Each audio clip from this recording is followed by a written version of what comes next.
ఏం జరిగింది?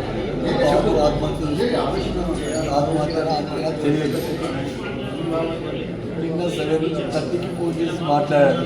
ఆ తర్వాత 11:30కి సీఏ గారు ఫోన్ చేసి బాబు చనిపోయాడు, డెత్ అని చెప్పాడు సార్. ఆ మధ్యలో ఏం చేశారు వీళ్ళతో తెలియదు. స్కూల్ యాజమాన్యం మాకు సంబంధం లేనట్టుగా వ్యవహరించి అసలు ఇంటిమేషన్ కూడా లేకుండా ఉంది సార్. మాకు 11:30 సీఏ గారు చెప్తారు మాత్రం ఇంటిమేషన్ ఉంది సార్.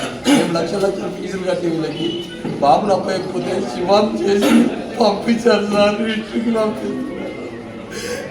మేము మా కోడి ఎవరు చెప్పుకోవాలి సార్. ఒక స్కూలు మంచి చదువుకోవాలని బాబును లక్ష్యాలు పెట్టి కాయకష్టం చేసి పంపిస్తే వీళ్ళకి అప్పగించి చంపడానికి సార్ నారాయణ బ్రాంచ్కి. ఎంతవరకు కరెక్ట్ సార్ ఇది? అలాంటి మా పిల్లోడికి కొట్టిన గతి ఇంకో పిల్లోని కూడా పట్టొద్దని సార్. దీని విషయంలో 100% చర్య తీసుకోవాలని ఒక తండ్రిగా నేను చెప్తున్నా సార్. అబ్బాయి స్కూల్ వాళ్ళ మేము ఏమైనా కంప్లైంట్ ఇచ్చి ఇంతకుముందుకు ఏమన్నా సార్ అబ్బాయి స్కూల్ వాళ్ళ మేము ఏమైనా కంప్లైంట్ ఇచ్చాడు ఇంతకుముందుకు? అంటే కొంచెం ఇబ్బందిగా ఉందంటే ఫిజిక్స్ లెక్చరర్ కొంచెం టార్చర్ చేస్తున్నాడు. లీడర్స్ పెట్టారు, లీడర్స్ తోటి కొంచెం టేబుల్లో పెట్టిస్తున్నారు. అది అంటే నువ్వు వచ్చి యజమానంతో మాట్లాడిపోయినాం సార్. 2 times వచ్చి మాట్లాడినాం సార్. ఇక్కడ నుంచి బ్రాంచ్ చేంజ్ చేసుకున్నాం, బ్రాంచ్ బాగలేదు అసలు ఏం పట్టించుకోవట్లేదు అని చెప్పేసి పిటిపుల్లారెడ్డికి ఎల్బీ నగర్ చేంజ్ చేద్దాము డిస్కస్ అని చెప్పి కూడా అనుకున్నాం సార్.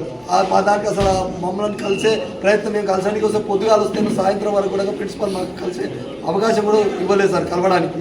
ఇంత దారుణమా సార్? మీరు లక్షల ఫీజులు కట్టి దేనికోసం సార్? మేము అసలు ఇక్కడ అడ్మిషన్ అక్కడ చేంజ్ చేసుకున్నామంటే అడ్మిషన్ అక్కడ వాళ్ళ బ్రాంచ్కి చేంజ్ చేసుకున్నామంటే ప్రిన్సిపల్ కూడా దొరకలేదు సార్. మేము చూసుకుంటాం అంతే సార్. నిన్న సాయంకాలం అబ్బాయి డిన్నర్ చేసి